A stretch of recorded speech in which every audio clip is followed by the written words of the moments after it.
A lecture on Zen is always something in the nature of a hoax, because it really does deal with a domain of experience that can't be talked about. But one must remember at the same time that there's really nothing at all that can be talked about adequately.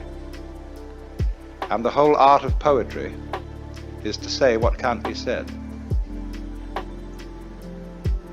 So every poet, every artist feels when he gets to the end of his work that there's something absolutely essential that was left out.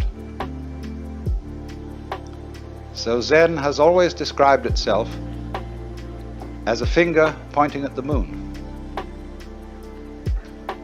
In the Sanskrit saying tat tvamasi, that art thou, Zen is concerned with that. That, of course, is the word which is used for Brahman, the absolute reality, in Hindu philosophy. And you're it, only in disguise, and disguised so well that you've forgotten it. But unfortunately, ideas like the ultimate ground of being, the self, Brahman, ultimate reality, the great void, all that is very, very abstract talk. And Zen is concerned with a much more direct way of coming to an understanding of that, or thatness, as it's called, tathata in Sanskrit.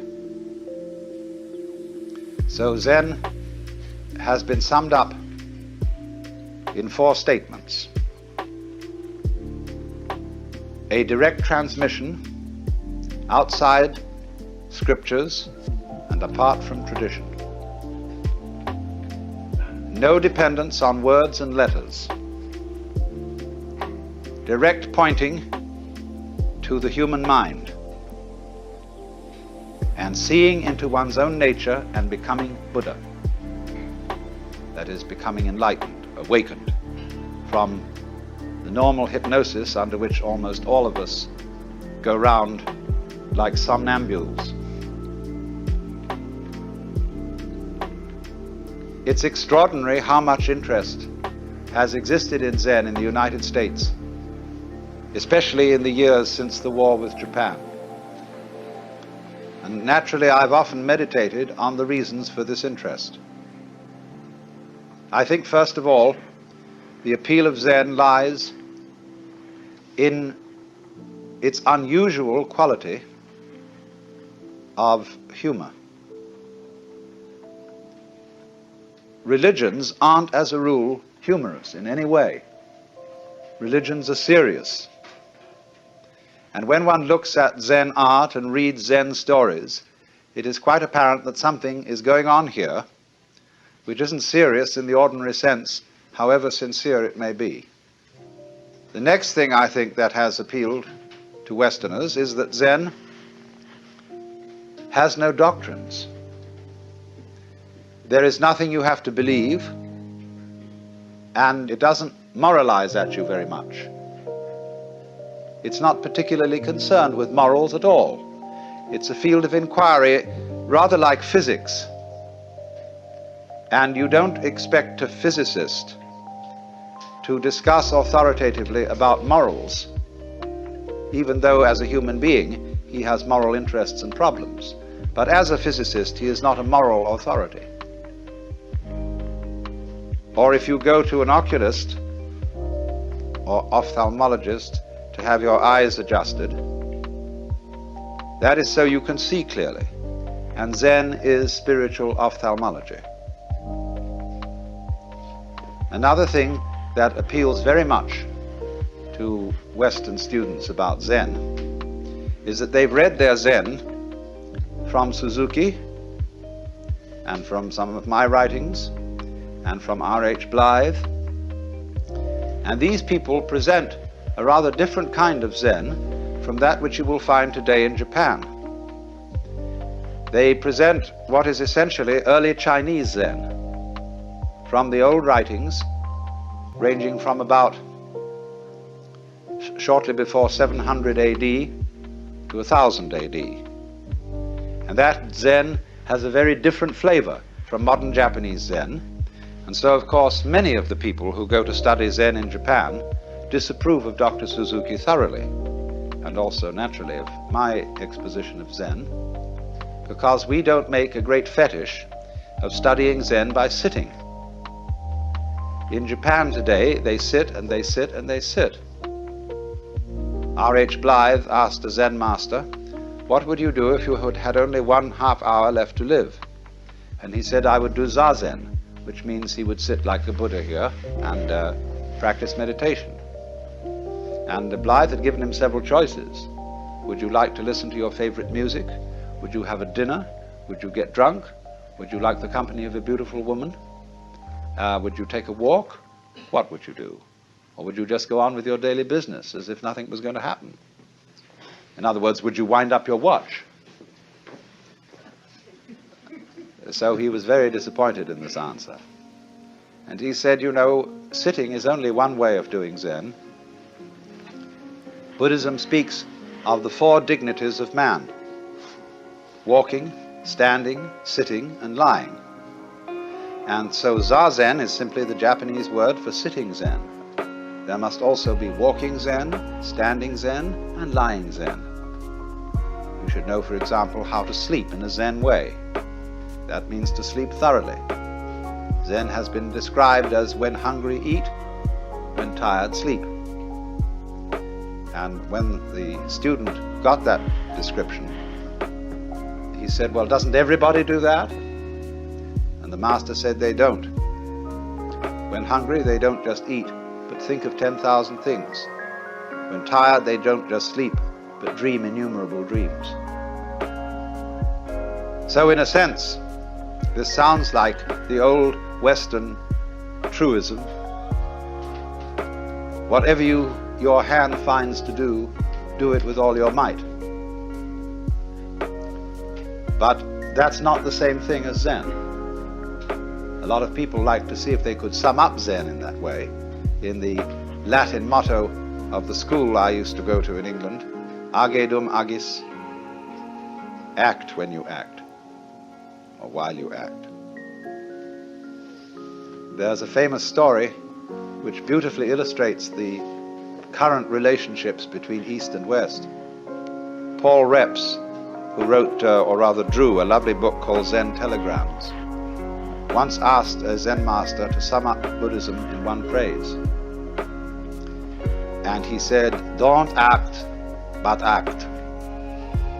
So Reps was simply delighted, because he thought the master had said, don't act, but act. And that, of course, would be the Taoist principle of Wu Wei, of action in the spirit of not being separate from the world, realizing so fully that you are the universe too, that your action on it is not an interference, but an expression of the totality. But the master's English was very bad indeed, and Paul Reps had misunderstood him. He had said, don't act, bad act. And you know, that is the sort of attitude that all clergy develop over the centuries. You know how it is when you go to church, if you do. So often the sermon boils down to, my dear people, you ought to be good. And everybody knows that, but hardly anybody knows how. Or even what good is. The fascination of Zen to the West is that it promises a sudden insight into something that is always supposed to take years and years and years.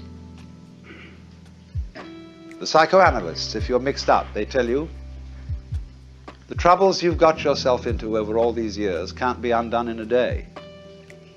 And therefore it will take many, many sessions, maybe twice a week for several years for you to get straightened out. The Christians say that if you embark on a path of spiritual discipline, you get yourself a spiritual director and submit yourself to the will of God, but you may not get into the high states of contemplative prayer for very many years. the Hindus, the Vedanta Society people, the Buddhists also say will require many long years of meditation, very hard concentration, very difficult practice, and stern discipline. And then maybe you will make enough progress in this life to become a monk in your next life. And then you'll make enough progress to enter some of the preliminary stages leading to Buddhahood. But it's all likely to take you many, many incarnations. But when this artist Hasegawa was asked, how does one see into Zen? He said, it may take you 3 seconds. It may take you 30 years. I mean that. And so you see, there is always the possibility that it may take only 3 seconds. Zen literature abounds with stories, you see, in which there's a dialogue, or what is called in Japanese mondo, which means question-answer, between a Zen teacher and his student, and these dialogues are fascinatingly incomprehensible. But it always seems to be that at the end of this swift interchange, the student gets the point. Sometimes he doesn't. I gave a book of these dialogues once to a friend of mine who was deeply interested in Eastern philosophy. He said, I haven't understood a word of it, but it's cheered me up enormously.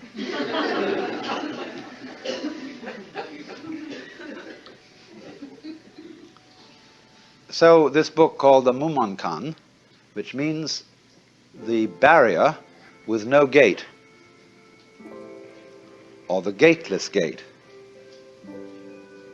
contains such stories as the student, I say student rather than monk, because Zen students are not monks in our sense of the word monk.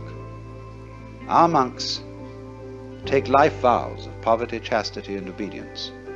And to make the grade, you're expected to spend your whole life in the monastic state. But I call the Zen monk a student because he's more like a student in a theological seminary. He may stay much longer than the usual 3 years. He may stay 30 years or so.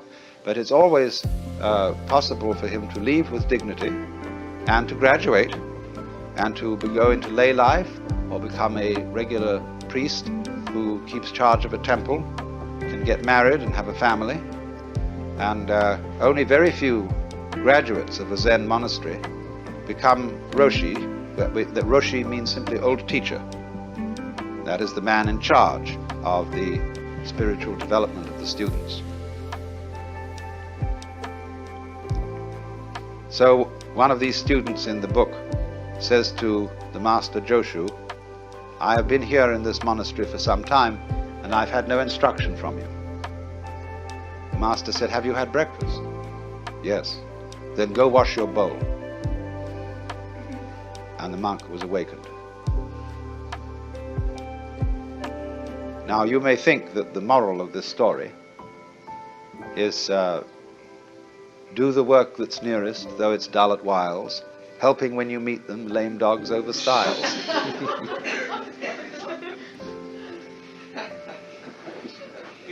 Or that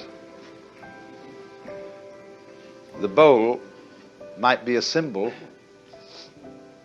of the great void, the all-containing universe.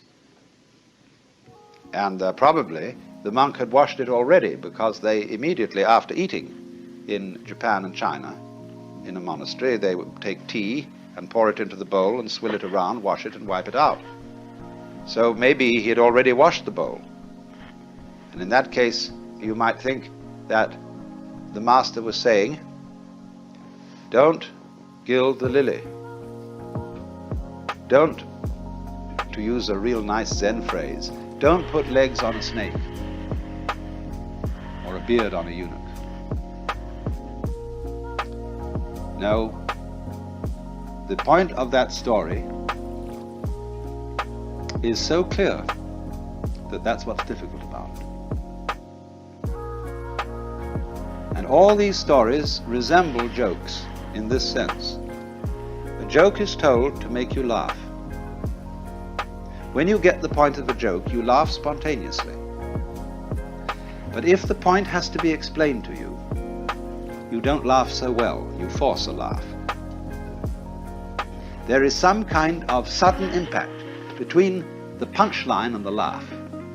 And so in exactly the same way with these stories, there is expected to be something else than laughter, which is sudden insight into the nature of being.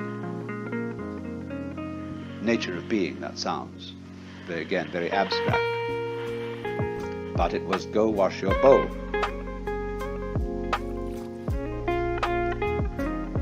So, another story in this book concerns a master who said, when a cow walks out of the enclosure, the corral, the horns and head, the four legs and the body all get through, but not the tail. How is it that the tail can't get through? And nobody could answer this. Another story tells of a certain master called Bai Zhang, who was so good that he had hundreds of students, and they couldn't all be housed in one monastery. So he had to find one of the students who could also be a master. And so he arranged a test. He put down a pitcher in front of them all and said, without making an assertion or without making a denial, tell me, what is this? And the senior monk said it couldn't be called a piece of wood. And the teacher didn't accept this answer. But the monastery cook came forward and kicked the pitcher over and walked away. And he got the job. And the commentator remarks, maybe he wasn't so smart after all, for he gave up an easy job for a difficult one.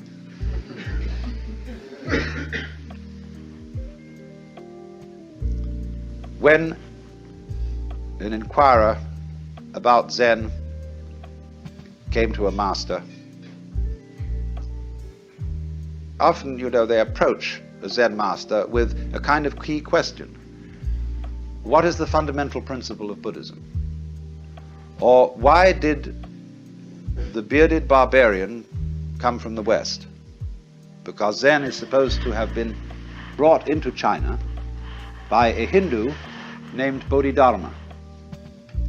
And Bodhidharma is always represented as having a huge bushy beard and very fierce eyes. Now, Bodhidharma always insisted that he had nothing to teach. And so, why did he come? That's one of the fundamental questions. You might say to me, I've often said when I'm giving a lecture, I'm not trying to improve you. I'm not trying to persuade you to a certain point of view.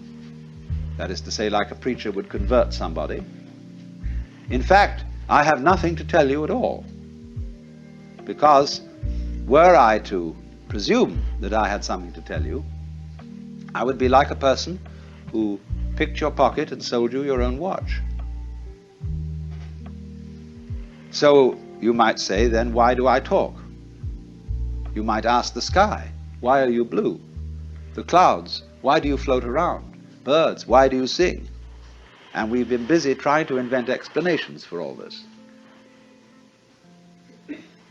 And so there's this great Zen saying. One of the old masters said, when I was a young man and knew nothing of Buddhism, mountains were mountains and waters were waters. But when I began to understand a little Buddhism, mountains were no longer mountains and waters no longer waters. In other words, when one starts scientific and philosophical inquiries, everything gets explained away in terms of its causes or other things that go with it. Or one sees that all the things in the world, what we think are separate things, are, as things, illusions. There is nothing separate. So, but he said at the end, but when I had thoroughly understood, mountains were mountains, and waters are waters. So, This is what's called direct pointing.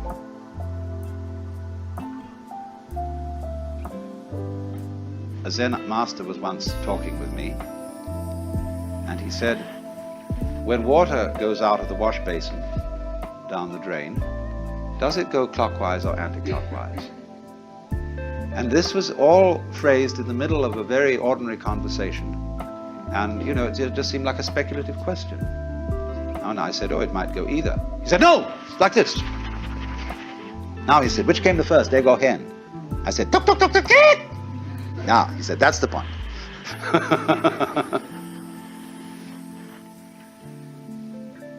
Now, it is saying too much, I warn you, to say that Zen is trying to point to the physical universe so that you can look at it without forming ideas about it.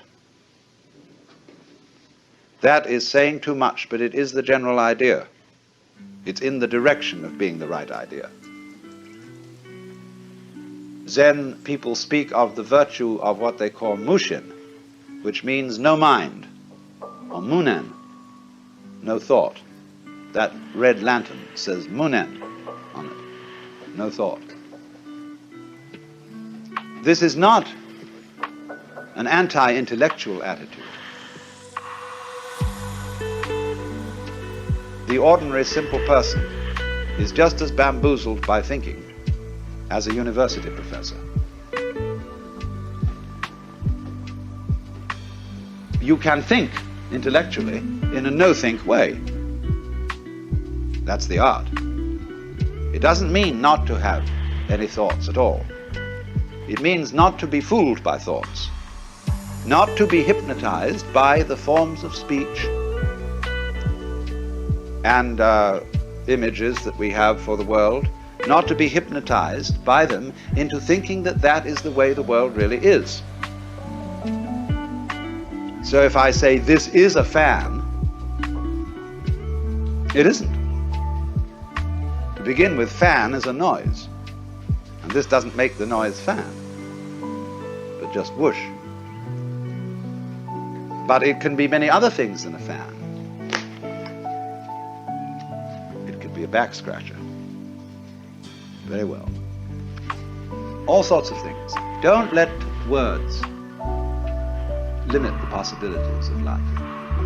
Actually, this fan has an inscription on it written by a Zen master who is 100 years old.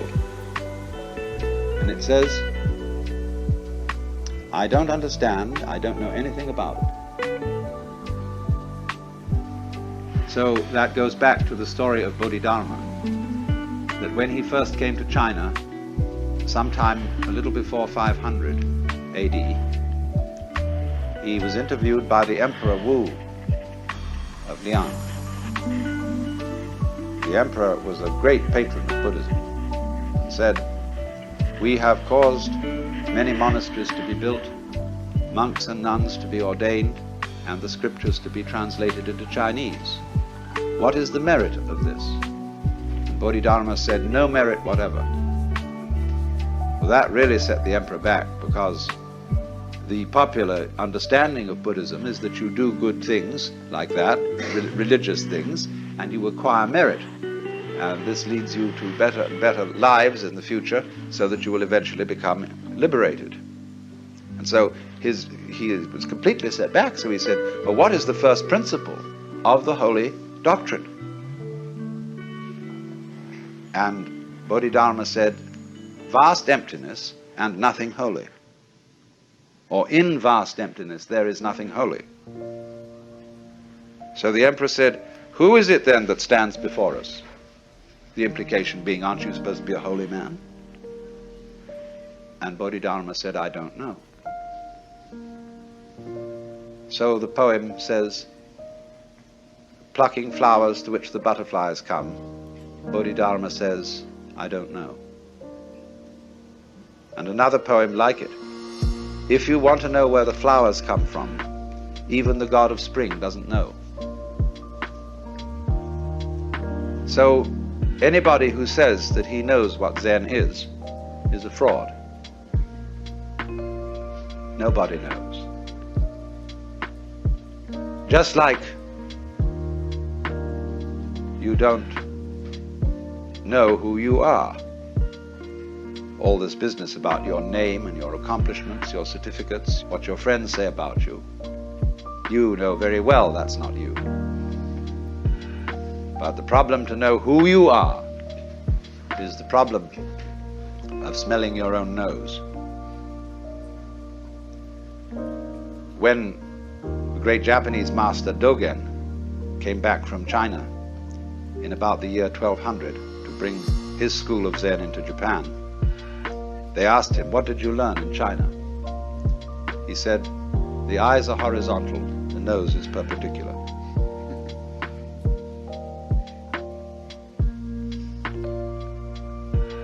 This man went on to write a tremendous book about Zen. They're so contradictory, these people. Don't expect consistency out of a Zen master. Big book called the Shobo Genzo. I talked with the Zen master about this book in Japan, and he said, "Oh," he said, "that's a terrible book. It explains everything so clearly. It gives the show away." He said, "You don't need any book for Zen."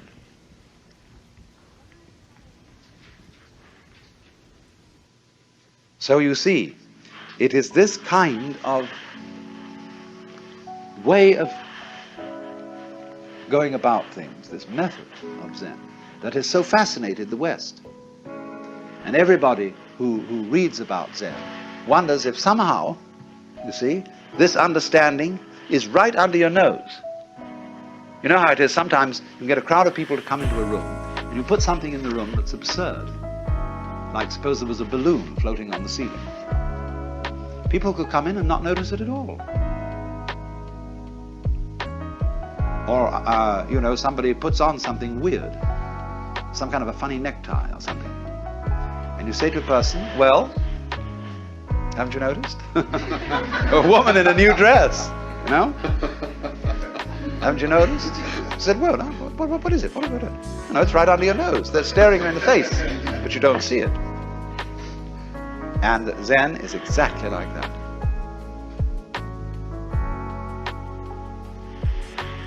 It is very obvious. The master Bokuju was asked, "We have to dress and eat every day, and how do we escape from all that? In other words, how do we get out of routine?" And he said, "We dress, we eat." He said, "I don't understand." Bokuju said, "If you don't understand, put on your clothes and eat your food."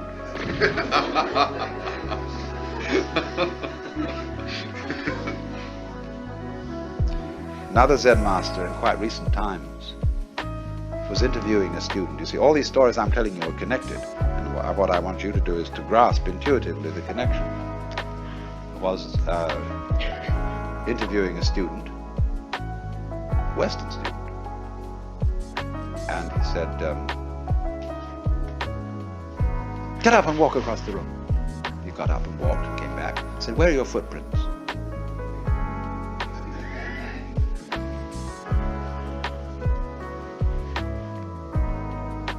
Another monk asked Joshu, "What is the way?" Tao in Chinese, Tao. He said, "Your everyday mind is the way. How do you get into accord with it?" He said, "When you try to accord, you deviate."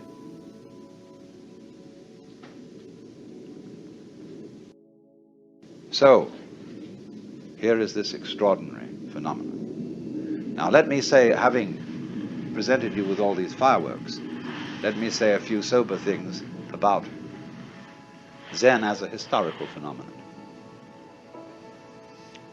Zen is a subdivision of Mahayana Buddhism.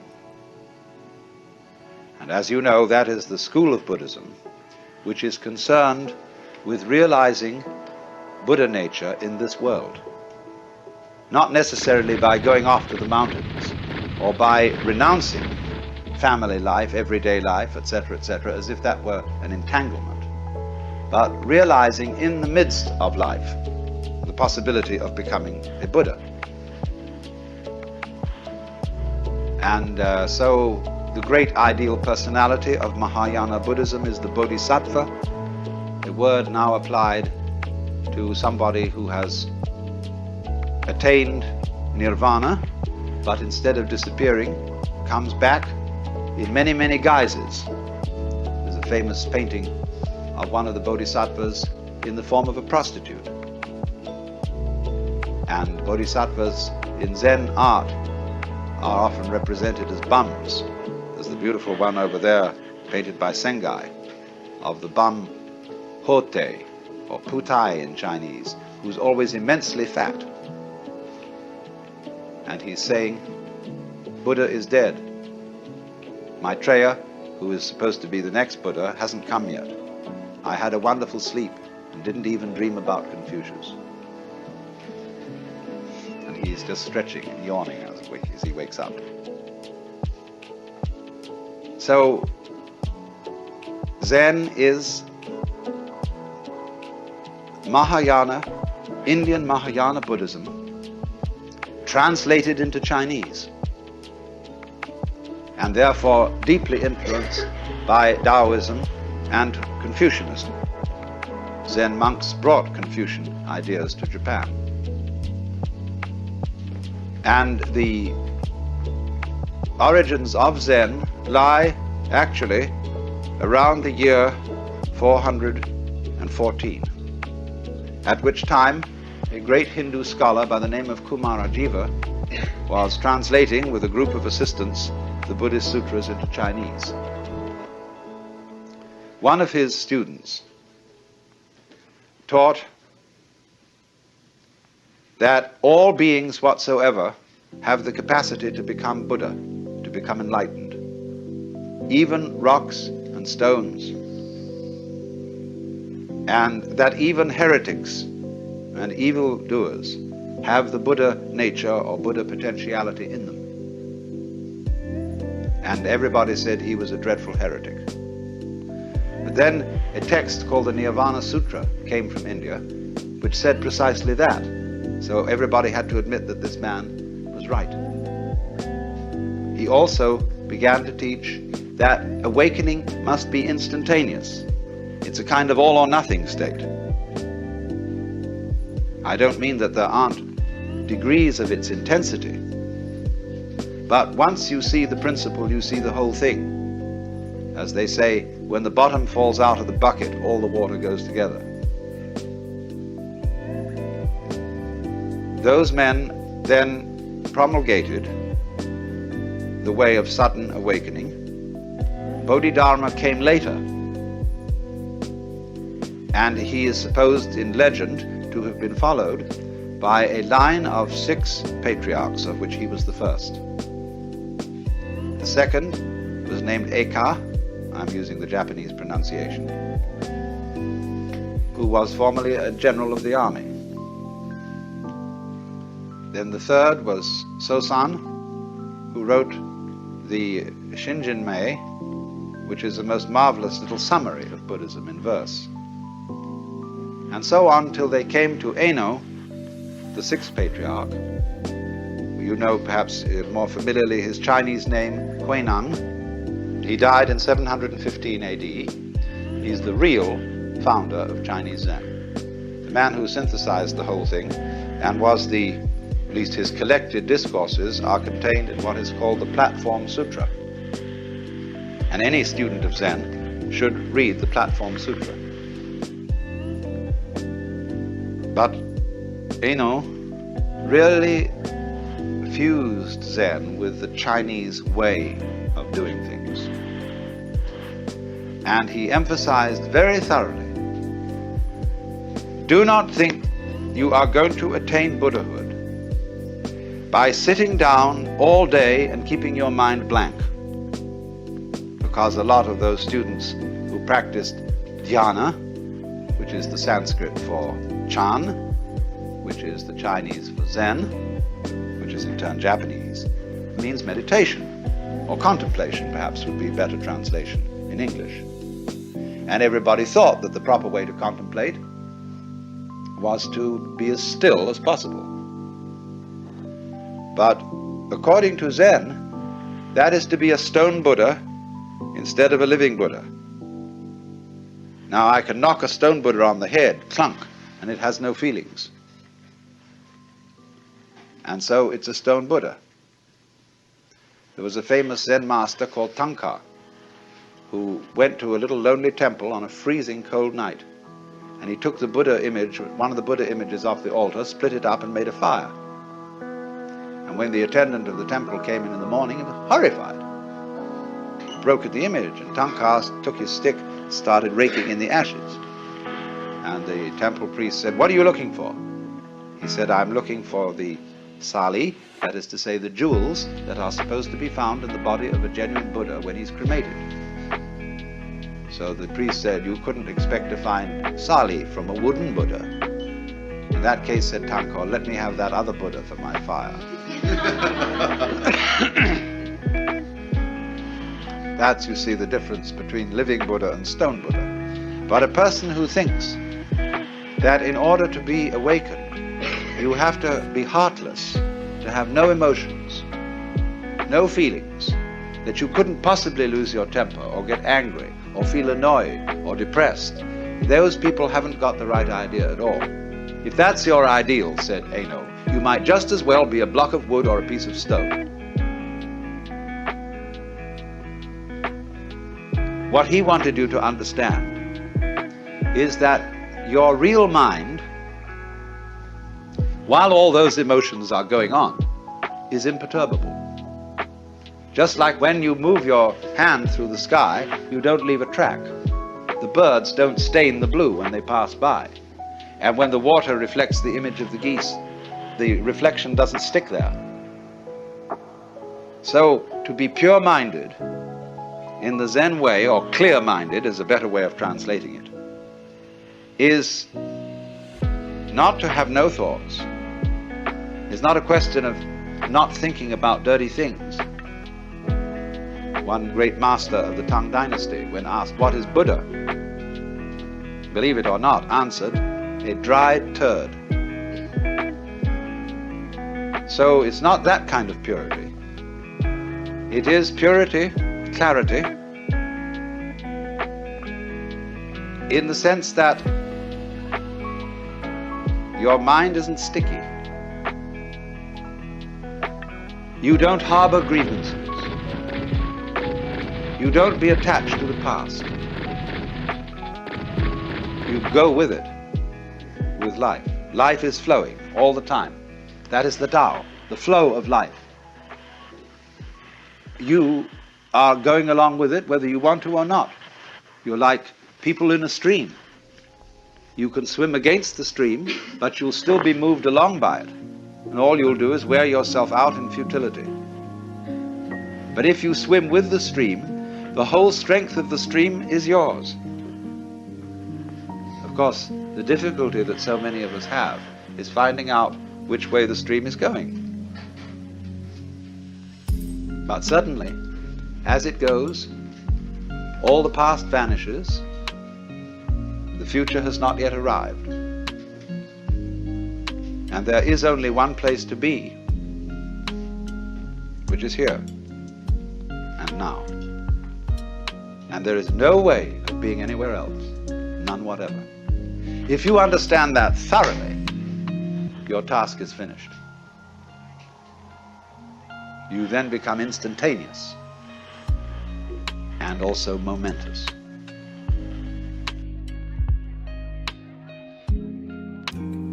So this was Eno's principle.